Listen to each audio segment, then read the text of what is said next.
Hello student, आप सभी का बीआरएम की ऑनलाइन क्लास में स्वागत है। अपने आज की क्लास में क्लास 12th जीव विज्ञान, जिसमें अपने सेकंड चैप्टर चल रहा है, जिसका नाम है नर एवं मादा युग्मकोद्भिद संरचना और विकास। इस चैप्टर के अंदर इस क्लास से पहले हमने नर युग्मकोद्भिद के बारे में पढ़ा। परागकोश क्या होता है, उसके अंदर परागकणों का निर्माण होता है, वो क्या होते हैं। इससे पहले हम लोगों ने 3 क्लास देख ली इस चैप्टर की, तो ये चौथी क्लास है। इससे पहले 3 क्लास है वो इस चैप्टर की कंप्लीट हो चुकी है। आज की ये क्लास इस चैप्टर की चौथी क्लास है। इसमें देखो, इससे पहले हमने परागकणों के बारे में पढ़ा। आज का जो अपना टॉपिक रहेगा वो है परागकण की संरचना। आज का जो अपना टॉपिक है वो क्या है? परागकण की संरचना। मतलब परागकण है, उसकी संरचना है वो किस प्रकार की होती है, किस प्रकार से परागकण है वो बने हुए होते हैं, ये कंप्लीट आज के इस क्लास के अंदर हम लोग पढ़ेंगे। तो देखो, परागकण की संरचना, परागकण की संरचना जैसे मैंने ये बोर्ड पे संरचना बनाई है, ये संरचना मैंने पहले इसलिए बनाई है कि क्लास है वो ज़्यादा लंबी ना हो, इसलिए। तो ये देखो, एक संरचना बनाई हुई है। ये संरचना किसकी है? परागकण की संरचना है। ठीक है, ये संरचना किसकी है? परागकण की संरचना है। अब देखो, परागकण की संरचना होती कैसी है? आपको दिख रही है, गोल है, गोलीय संरचना होती है। परागकण की संरचना है, परागकण है, उसके चारों तरफ क्या पाए जाते हैं? 2 स्तर। ठीक है, परागकण है, उसके चारों तरफ क्या पाए जाते हैं? 2 स्तर। बाहर वाले को तो हम क्या बोलते हैं? बायचोल। और अंदर वाला है उसको हम क्या बोलते हैं? अंतःचोल। देखो, आप लोगों को ये 4 लाइनें दिख रही होगी। इसमें देखो, यहां पे ये है, तो ये तो बाह्य चोल होता है जो बाहर वाला, और ये क्या होता है? अंतःचोल। मतलब 2 स्तर पाए जाते हैं। ठीक है, 2 स्तर मिलकर किसका निर्माण करते हैं? परागकण का। जिसको परागकण है उसको बाह्य सुरक्षा भी प्रदान करते हैं। इसके अंदर देखो, इंपॉर्टेंट प्रश्न ये बनता है कि परागकण के अंदर जो 2 स्तर पाए जाते हैं, ठीक है, बाहर वाला स्तर है उसको हम क्या बोलते हैं? बायचोल बोलते हैं। इसका निर्माण किससे होता है? तो स्पोरोपोलेनिन। स्पोरोपोलेनिन, ये इंपॉर्टेंट बात है, ये याद रखना।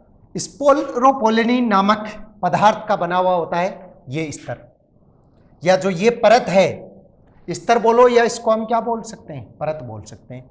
तो ये स्तर या परत है वो किसका बना हुआ होता है? स्पोरोपोलेनिन। कौन सा? ये बायचोल। ठीक है, तो अपने को ये याद रखना है कि परागकण में 2 स्तर पाए जाते हैं। एक जो सबसे बाहर की तरफ पाया जाता है उसको तो हम क्या बोलते हैं? बायचोल बोलते हैं। एक जो अंदर पाया जाता है उसको हम क्या बोलते हैं? अंतःचोल बोलते हैं। तो जो बाह्यचोल होता है वो किसका बना हुआ होता है? स्पोरोपोलेनिन का बना हुआ होता है। अब प्रश्न ये भी बनता है कि अंतःचोल है वो किसका बना हुआ होता है? तो अंतःचोल है वो पेक्टिन व सेलुलोज। किसका बना हुआ होता है? पेक्टिन व सेलुलोज का बना हुआ होता है। ठीक है, तो ये दोनों प्रश्न बहुत ज्यादा इंपॉर्टेंट है, ये दोनों प्रश्न याद रखना।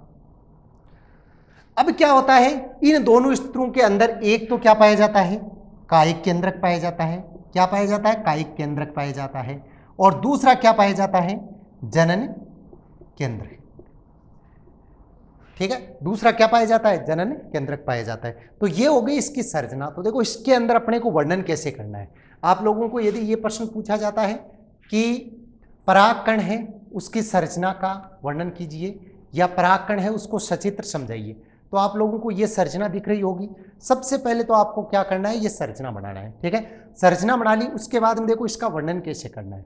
वर्णन इस प्रकार से करना है कि परागकण है उसके बाहर की तरफ, या परागकण के बाहर 2 स्तर पाए जाते हैं। सबसे बाहर वाले को बायचोल बोलते हैं, उसके अंदर पाया जाता है उसको अंतःचोल कहा जाता है। बायचोल का निर्माण स्पोरोपोलेनिन नामक पदार्थ से होता है, जबकि अंतःचोल का निर्माण पेक्टिन व सेलुलोज नामक पदार्थ से होता है। ठीक है, इनके अंदर कायिक केंद्रक व जनन केंद्रक पाया जाता है। इतना हो गया। अब देखो आगे क्या करना है कि जो जनन छिद्र होते हैं, क्या होते हैं, परागकण के अंदर क्या पाए जाते हैं, जनन छिद्र। ठीक है, इन जनन छिद्रों के चारों तरफ क्या पाया जाता है, तरल तेलीय पदार्थ पाया जाता है। ठीक है, मतलब जो जनन छिद्र है उसके चारों तरफ क्या पाया जाता है, तेलीय परत पाई जाती है, जिसको हम क्या बोलते हैं, पोलन कीट। पोलन कीट बहुत ज्यादा इंपॉर्टेंट पर्सन है ये, जिसको हम क्या बोलते हैं, पोलन कीट या पराग कीट, या पराग कीट। ठीक है, जनन छिद्र है उसके चारों तरफ एक तेलीय परत बनती है, जिसको हम पोलन कीट या पराग कीट बोलते हैं। यह परागकणों को आकर्षित करने का कार्य करते हैं तथा पराबैंगनी किरणों से परागकण की रक्षा करते हैं। तो मतलब देखो इनके दो कार्य होते हैं, एक तो क्या करता है, ये परागकणों को आकर्षित करने का कार्य करता है, और दूसरा क्या करता है, इसको बाह्य सुरक्षा प्रदान करने का कार्य करता है। तो देखो इसके अंदर अपने को वर्णन कैसे लिखना है, मैं कंप्लीट बता देता हूं आप लोगों को।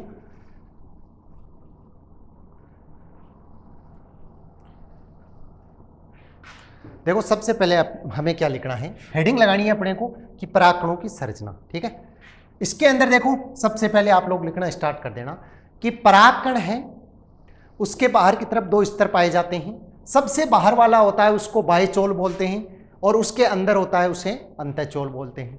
बाह्यचोल का निर्माण स्पोरोपोलेनिन नामक पदार्थ से होता है। बाह्यचोल का निर्माण देखो यहां मैंने लिखा है स्पोरोपोलेनिन नामक पदार्थ से होता है, जबकि अंतःचोल का निर्माण पेक्टिन व सेलुलोज से होता है। इनके अंदर कायिक केंद्रक व जनन केंद्रक पाए जाते हैं। परागकण है उनके जनन छिद्र के चारों ओर तरल परत होती है, जिसे पराग कीट या पोलन कीट कहते हैं। देखो इसके चारों तरफ क्या होती है,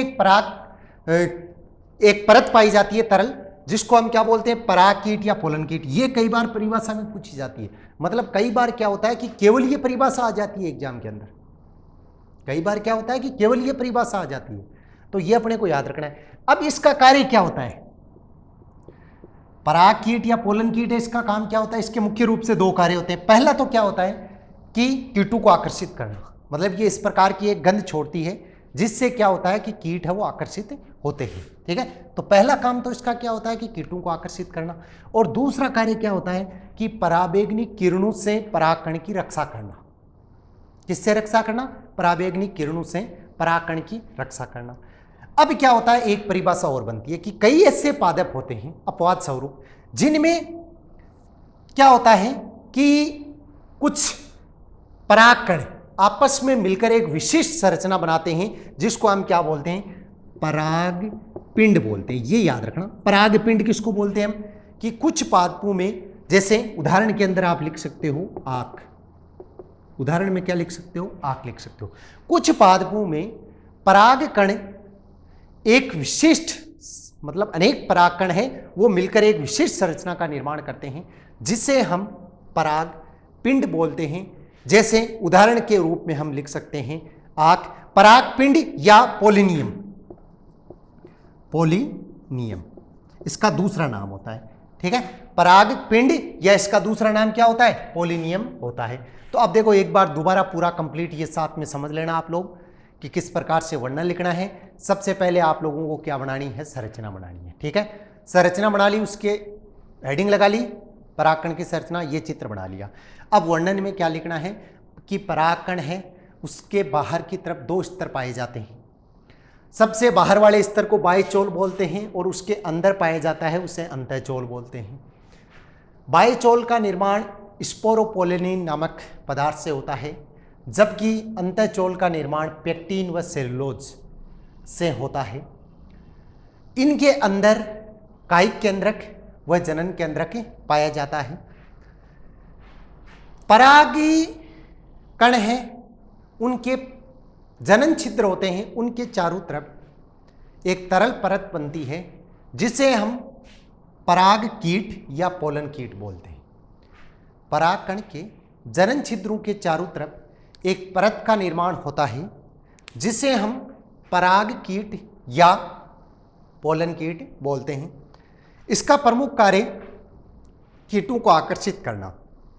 पराग कीट या पोलन कीट है, उसका प्रमुख कार्य कीटों को आकर्षित करना तथा पराबैंगनिक विकिरणों से परागकण की रक्षा करने का होता है। कुछ पादपों में अनेक परागकण मिलकर एक विशिष्ट संरचना का निर्माण करते हैं जिसे पराग पिंड या पोलिनियम कहते हैं। यह परिभाषा भी दोबारा सुन लेना कि अनेक पादपों में परागकण मिलकर एक विशिष्ट संरचना का निर्माण करते हैं जिसे पराग पिंड या पोलिनियम कहते हैं। उसके अंदर आपको उदाहरण के रूप में लिखना है आँख। ठीक है, तो ये तो हो गया अपने परागण है, परागकण है, उसकी संरचना। अब देखो आगे हम पढ़ेंगे कि परागकण का स्फुटन कैसे होता है। ठीक है, तो ये आप लोग नोट्स के रूप में लिख लेना, आगे हेडिंग लगाओ।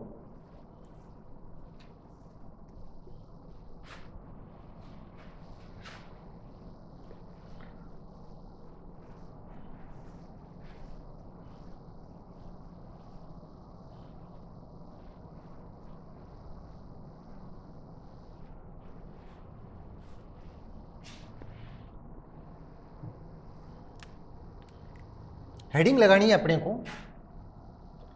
परागकण का स्फुटन।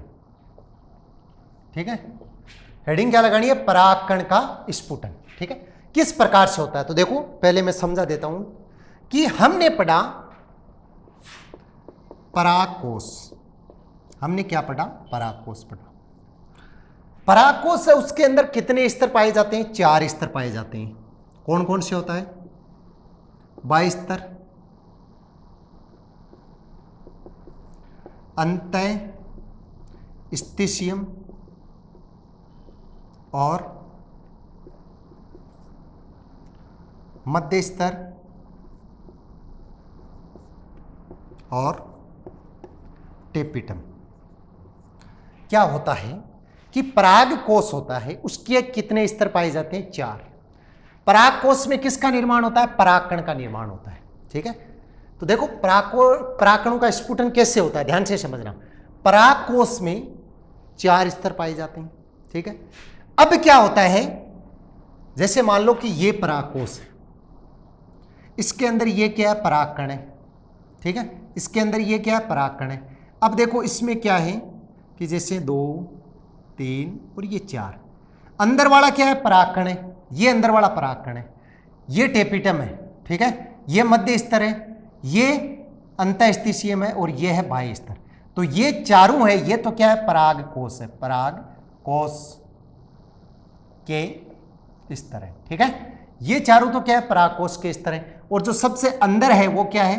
परागकण है। सबसे अंदर क्या है? परागकण है। अब क्या है? इस परागकण को बाहर निकलना है। ठीक है, इस परागकण को क्या करना है? बाहर निकलना है। तो ये बाहर कैसे निकलेगा? इसके लिए देखो क्या होता है कि सबसे अंदर क्या होता है? टेपिटम होता है। सबसे अंदर क्या होता है? टेपिटम। उसके बाद में होता है मध्य स्तर। तो ये दोनों भाग तो क्या होते हैं? टूट जाते हैं। ठीक है, कुछ समय पश्चात ये दोनों भाग तो क्या होते हैं? टूट जाते हैं। अब अंतःस्थिशियम है, इसके अंदर क्या भरा रहता है? जल। ठीक है, तो ये जल है वो किस रूप में उड़ जाता है? वाष्प के रूप में उड़ जाता है।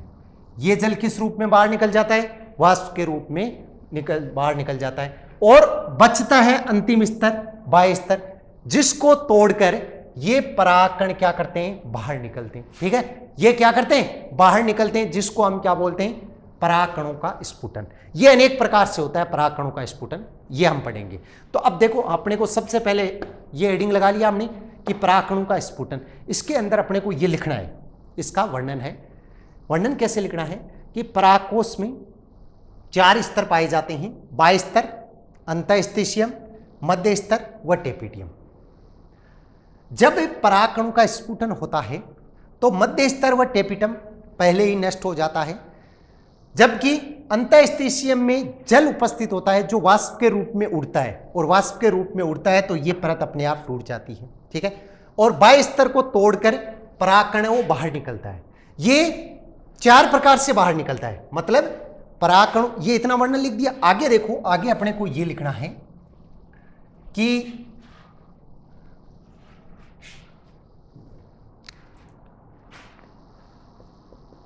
परागकणों, ठीक है, निर्माण कहां पे होता है? परागकोश में होता है। परागकणों का निर्माण कहां पे होता है? परागकोश में। तो ये परागकण है, ये बाहर निकलते हैं किससे? परागकोश से। किससे निकलते हैं? परागकोश से। तो ये परागकोश है वो कितने प्रकार से टूटता है? 4 प्रकार से। ठीक है, 4 प्रकार से टूट सकता है। तो ये 4 प्रकार कौन कौन से हैं? इसके अंदर देखो, सबसे पहला प्रकार है वो कौन सा है? अनुप्रस्थ। सबसे पहला प्रकार है वो अनुप्रस्थ स्फुटन। सबसे पहला प्रकार कौन सा है? अनुप्रस्थ स्फुटन। देखो, चारों प्रकारों के बारे में ध्यान से समझना। सबसे पहला है अनुप्रस्थ स्फुटन। कैसे होता है? देखो, अनुप्रस्थ स्फुटन होता है कि जैसे ये संरचना हो गई,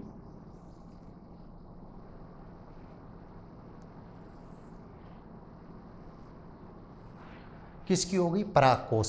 ये नीचे क्या बन गया? योजी बन गया। ठीक है, इसके अंदर क्या होता है? परागकणों का निर्माण होता है। किसका निर्माण होता है?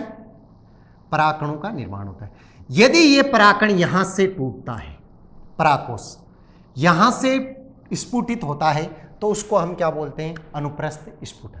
समझ में आ गया होगा कि अनुप्रस्थ स्फुटन किसको बोलेंगे? कि यदि ये परागकोश कहां से टूटेगा? यहां बीच में से। ठीक है, कहां से टूटेगा? यहां बीच में से टूटता है, तो उसको तो हम क्या बोलेंगे? अनुप्रस्थ स्फुटन बोलेंगे। किसको बोलेंगे? अनुप्रस्थ स्फुटन। कैसे बोलेंगे? कि ये बीच में से टूटता है यदि, तो इसको हम क्या बोलेंगे? अनुप्रस्थ स्फुटन बोलेंगे। नंबर 2, इसी का स्फुटन, जैसे मैंने बताया कि 4 स्फुटन होते हैं, तो दूसरा स्फुटन है वो क्या होता है? लंबवत स्फुटन। लंबवत स्फुटन। देखो, लंबवत स्फुटन क्या होता है कि जैसे मान लो वही संरचना है,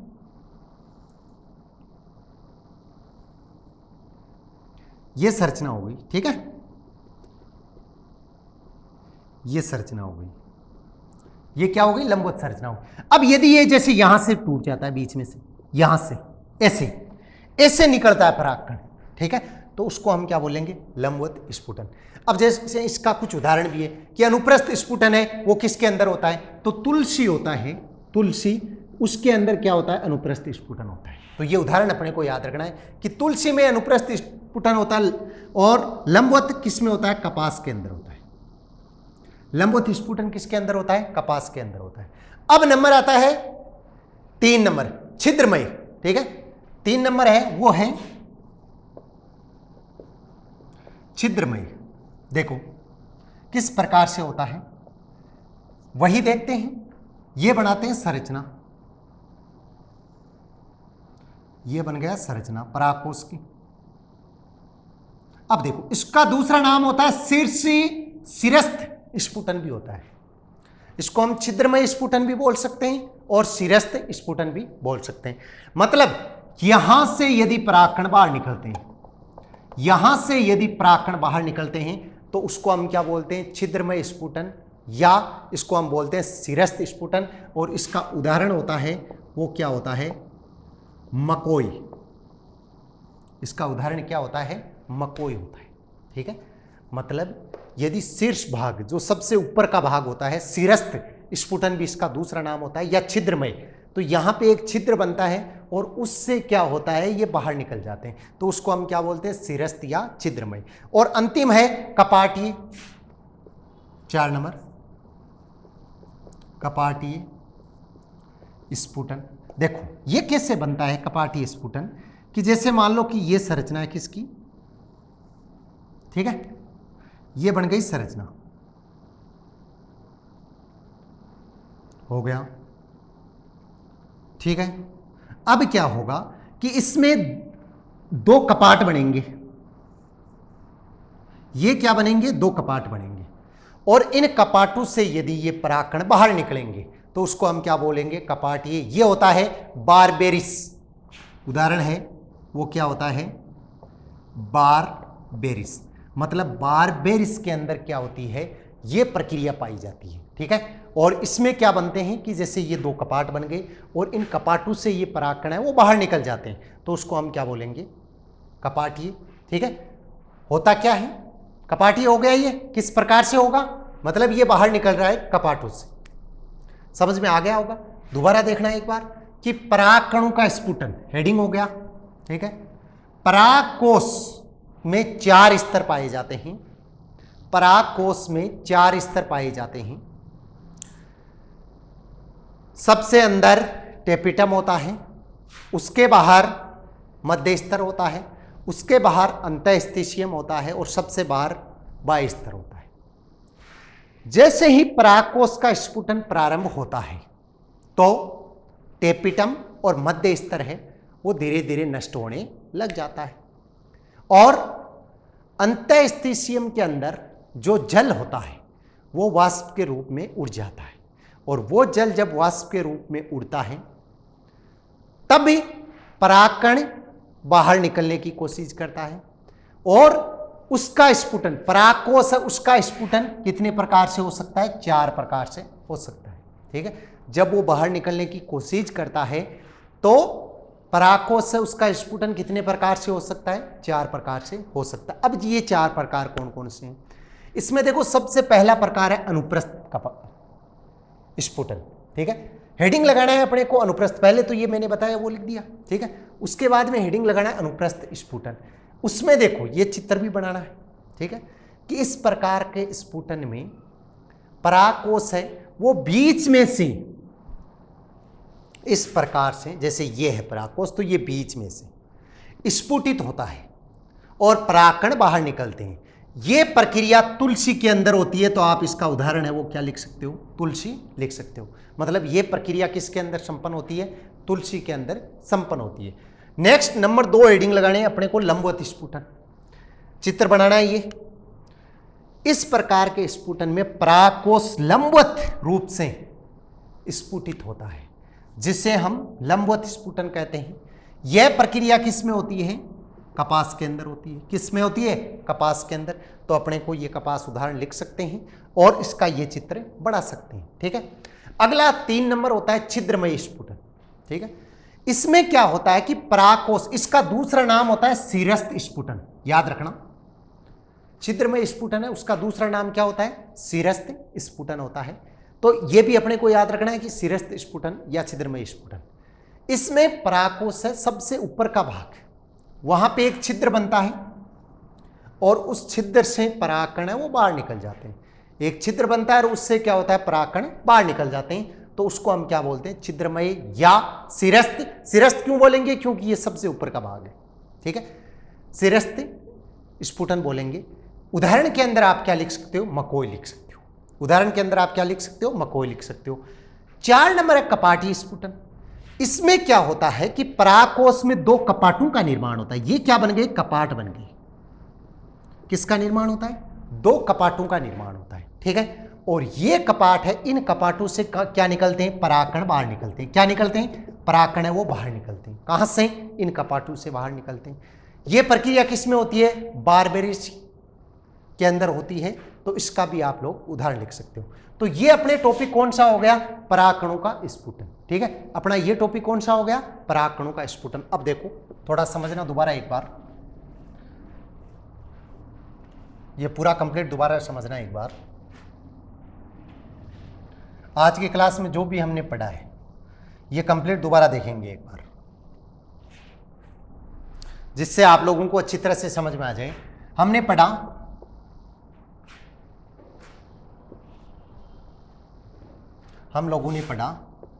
परागकण की संरचना। क्या पढ़ा हम लोगों ने, परागकण की संरचना, ठीक है। हम लोगों ने पढ़ा परागकण की संरचना। तो देखो परागकण की संरचना हमने पढ़ ली इस प्रकार से। 2 परतें पाई जाती है। बाह्य वाला, बाहर वाला क्या होता है, बाह्य स्तर या बाह्य चोल बोलते हैं। अंदर वाला अंतःचोल होता है। इसके अंदर जनन केंद्रक और कायिक केंद्रक पाया जाता है। बाह्य स्तर होता है, बाह्य चोल होता है, उसका निर्माण स्पेरोपोलिन नामक पदार्थ से होता है। और अंतःचोल है उसका निर्माण किससे होता है, पेक्टिन और सेलुलोज से होता है। इनमें जो जनन छिद्र पाए जाते हैं, जनन छिद्र, उन जनन छिद्रों के चारों तरफ क्या बनता है, एक तरल स्तर बनता है, जिसको हम क्या बोलते हैं, पोलन कीट या पराग कीट बोलते हैं। ठीक है, पोलन कीट या पराग कीट किसको बोलेंगे कि जनन छिद्र के चारों तरफ एक तरल स्तर बनता है जिसको पोलन कीट या पराग कीट बोलेंगे। ये कार्य क्या करते हैं, कीटों को आकर्षित करना, मतलब इस प्रकार की गंध छोड़ते हैं जिससे कीट क्या होते हैं, आकर्षित होते हैं, और पराबैंगनिक किरणों से रक्षा करना, परागकणों की पराबैंगनिक किरणों से रक्षा करना। कुछ पादपों में क्या होता है कि परागकण है वो मिलकर एक विशिष्ट संरचना का निर्माण करते हैं जिसे हम क्या बोलते हैं, पराग पिंड बोलते हैं। क्या बोलते हैं, पराग पिंड बोलते हैं। उदाहरण हम इसमें क्या लिख सकते हैं, आंख लिख सकते हैं। तो ये तो हमने पढ़ा क्या, परागकण की संरचना। उसके बाद में देखो अगला हमने टॉपिक पढ़ा, वो हमने पढ़ा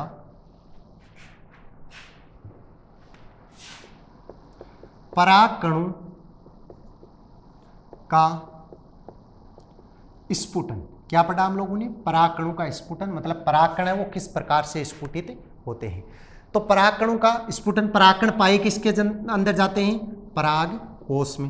किसके अंदर पाए जाते हैं, परागकोश में।